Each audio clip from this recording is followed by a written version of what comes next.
Hello students, welcome back to all SST classes of RDS group of school. This video is for class 8th and I hope everyone have understood previous chapter resources, and today we will read about new chapter number 2, land, soil, water, natural vegetation and wildlife resources. Land, everybody knows that about land. Soil, land means भूमि या ज़मीन. Soil means मिट्टी. Water means जल या पानी. Natural vegetation means हमारी जो प्राकृतिक वनस्पति है वो. And वाइल्ड लाइफ रिसोर्सेज, और जो वाइल्ड लाइफ है हमारे यानी कि वनों में रहने वाले जो जीव हैं वो उनके रिसोर्सेज. ठीक है, so we will read about this chapter. So let's start this chapter. In a small village in Tanzania, Africa, Mamba gets up early, very early in the morning to fetch water. एक small village है Tanzania में, Tanzania Africa और मामा में, जहाँ पर morning में water जो है वो पूरी तरह से फिल हो चुका है. She has to walk a long way and returns after a few hours. अब ये जो स्टोरी है ये माम्बा की स्टोरी है. मीन्स माम्बा की स्टोरी है. जो एक लड़की है, she has to walk a long way, और वो बहुत ही लंबे रास्ते से चली आ रही है और कुछ घंटों से. आफ्टर अ फ्यू आवर्स, कुछ घंटों बाद, she then helps her mother in the house, वो अपनी माँ की हेल्प करती है घर में. And joins her brothers in taking care of their goats, और क्या करती है, और फिर घर के कामों के बाद वो अपने ब्रदर्स को ज्वाइन करती है, भाइयों को ज्वाइन करती है और उनकी केयर करती है ऑफ देयर गोट्स के साथ. All her family owns is the piece of rocky land around there small hut. उसकी जो पूरी फैमिली है वो एक रॉकी लैंड में रहती है, जो एक स्मॉल हट, उसी के पास एक स्मॉल हट बना हुआ है. All her family owns is a piece of rocky land around there small hut and Mamba's father can barely grow some maize and beans on it after toiling hard. उसके जो फादर हैं, mamba के जो father हैं, वो काफ़ी hard toiling के बाद मेज़ और बीन्स जो हैं वो ग्रोन अप कर पाते हैं. This is not enough to feed their family for the whole year. उसकी फैमिली के लिए, पूरे वर्ष के लिए वो फीड करने के लिए इनफ नहीं होता है. Peter lives in the heart of the sheep rearing reason in New Zealand where his family runs a wool processing factory. Peter जो है वो शीप का हार्ट जिससे कहा जाता है, यानी कि शीप रेयरिंग रीजन कहा जाता है न्यूजीलैंड में, वो अपनी फैमिली के साथ वहाँ पर वूल प्रोसेसिंग फैक्ट्री में काम करता है. Means family runs to a wool processing factory every day when he returns from school. और हर दिन जब वो स्कूल से लौटता है, Peter watches his uncle taking care of their sheep. वो क्या देखता है, वो देखता है कि उसके जो अंकल हैं वो शीप की बहुत केयर कर रहे हैं. Their sheep yard is situated on a wide grassy plain with hills in the far distance. अब जो ये शीप यार्ड है जहाँ पर शीप को रियर किया जाता है, रखा जाता है, वो एक वाइड ग्रासी प्लेन एरिया है, यानी कि बहुत ही घास वाला एरिया है, प्लेन एरिया है जो हिल्स में है और काफ़ी दूर है. It is manage in a scientific way using the latest technology. और ये एक साइंटिफिक वे के थ्रू ये लेटेस्ट टेक्नोलॉजी के थ्रू इसे मैनेज किया जा रहा है. Peter's family also grows vegetables. Peter's की जो फैमिली है वो वेजिटेबल भी ग्रोन अप करती है थ्रू ऑर्गेनिक फार्मिंग के through. Mamba and Peter stay in two different parts of the world. अब हमने देखा माम्बा और जो पीटर है दोनों ही different parts of the world में हैं, यानी कि वर्ल्ड के डिफरेंट पार्ट से बिलोंग करते हैं and lead very different lifes, और इनकी जो लाइफ है वो कैसी है, वो काफ़ी डिफरेंट है. This difference is because of the differences in the quality of land. और ऐसा डिफरेंस क्यों है, इतना बड़ा डिफरेंस क्यों है, वो इसलिए है क्योंकि लैंड की क्वालिटी में भी डिफरेंसेस हैं. लैंड की क्वालिटी में soil, water, natural vegetation, animals and the usage of technology, इन सभी में काफ़ी डिफरेंसेस देखने को मिलते हैं. The availability of such resources is the main reason places differ from each other. तो जो ये अवेलेबिलिटी ऑफ रिसोर्सेज हैं, ये एक मेन रीज़न है प्लेसेस के डिफ़र होने का हर एक से. So now 90% of the population occupies only 30% of the land area. Land की अगर हम बात करें तो land is among the most important natural resource. Land एक मोस्ट इम्पॉर्टेंट नेचुरल रिसोर्स है.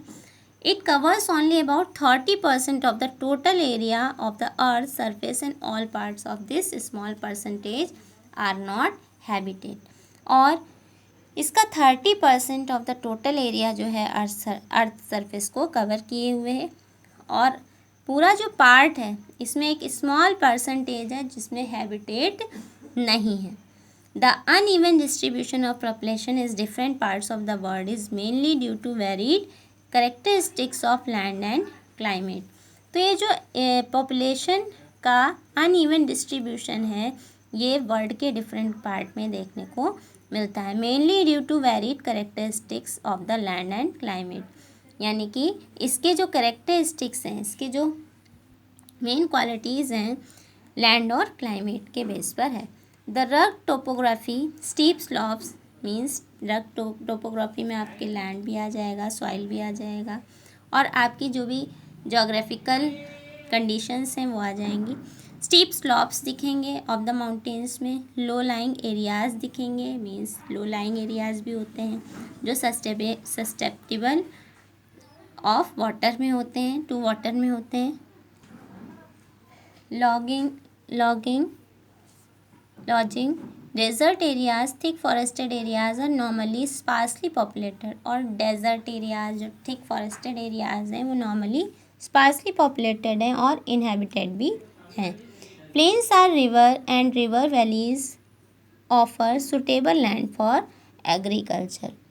तो जो ये प्लेन्स और रिवर वैलीज़ हैं ये सुटेबल हैं लैंड फॉर एग्रीकल्चर के लिए. मीन्स जो प्लेन एरिया है और जहाँ पर रिवर है वो एग्रीकल्चर के लिए लैंड सुटेबल है. Hence these are the densely populated areas of the world. तो जितने भी आपके हिली एरियाज़ होंगे, ऐसे लो लाइंग आपके माउंटेनिंग एरियाज़ होंगे, वहाँ पर हमें जो पॉपुलेशन मिलेगी वो लोएस्ट ही मिलेगी. बट जो आपके प्लेन एरियाज़ हैं वहाँ पर हमें पॉपुलेशन जो है वहाँ का जो डेंस है, वहाँ का जो डेंसली पॉपुलेटेड हमें दिखेंगे, यानी कि वहाँ पर हमें पॉपुलेशन ज़्यादा मिलेगी. So now we will talk about land use. How to land use? Land is used for different purposes such as agriculture, forestry, mining, building houses, roads and setting up of industries. Land का जो use करते हैं हम different purpose के लिए करते हैं, such as agriculture के लिए, फॉरेस्ट्री के लिए, माइनिंग के लिए, बिल्डिंग हाउसेज यानी घर बनाने के लिए, रोड्स बनाने के लिए, and setting up the industries, और इंडस्ट्रीज़ को भी सेटअप करने के लिए.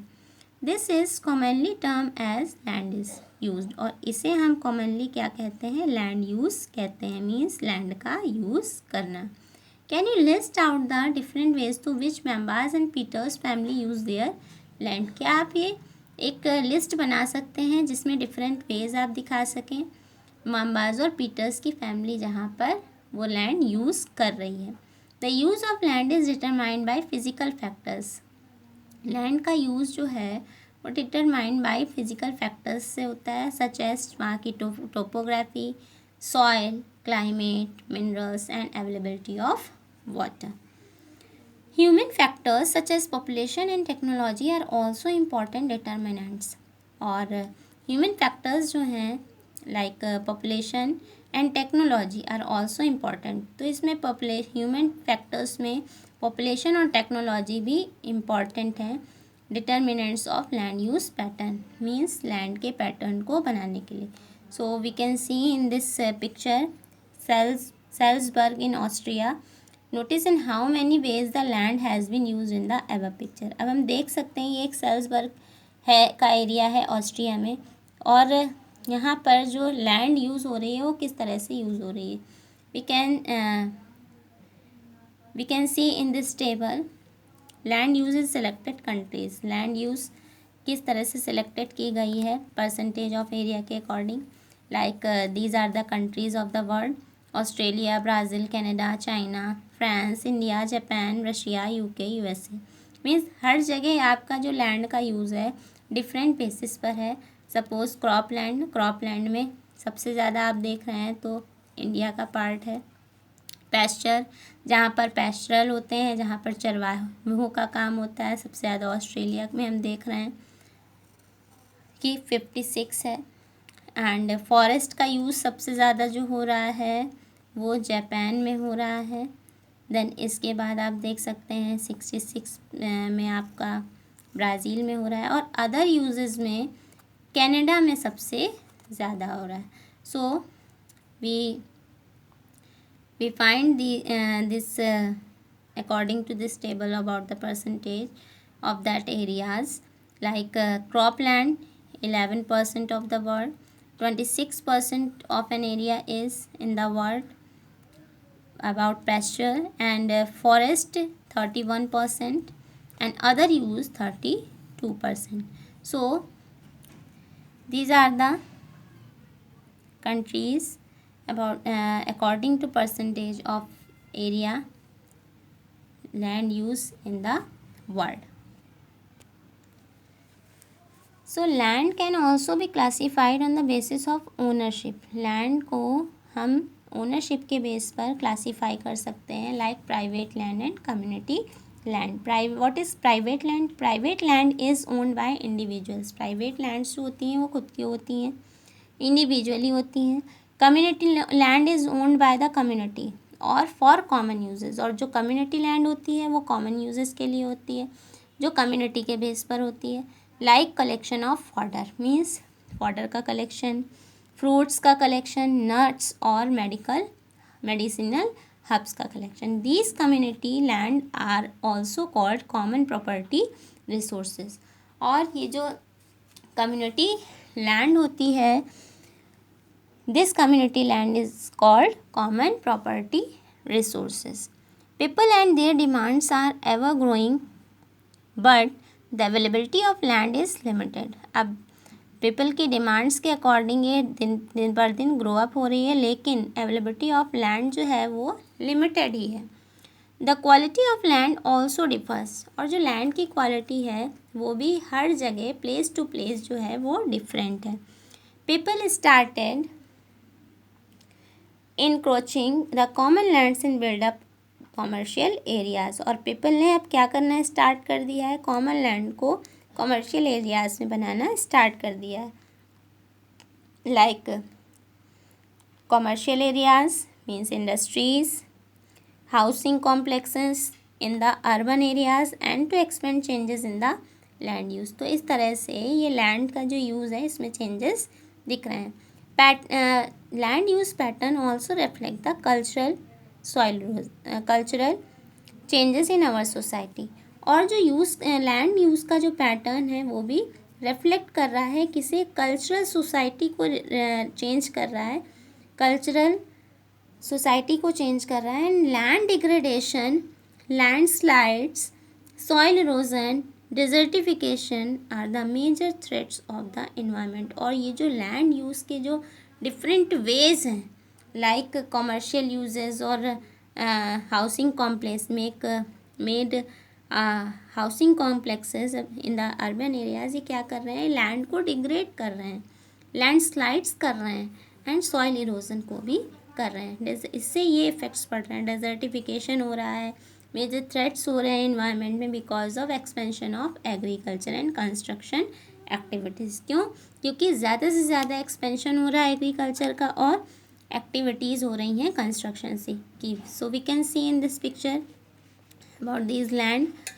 एक तरफ हम देख रहे हैं ये लैंड है जिसमें एक तरफ फार्म्स हैं एंड इधर हट्स वगैरह बने हुए हैं। अब ये थोड़ा टाउन एरियाज़ में हम आएंगे।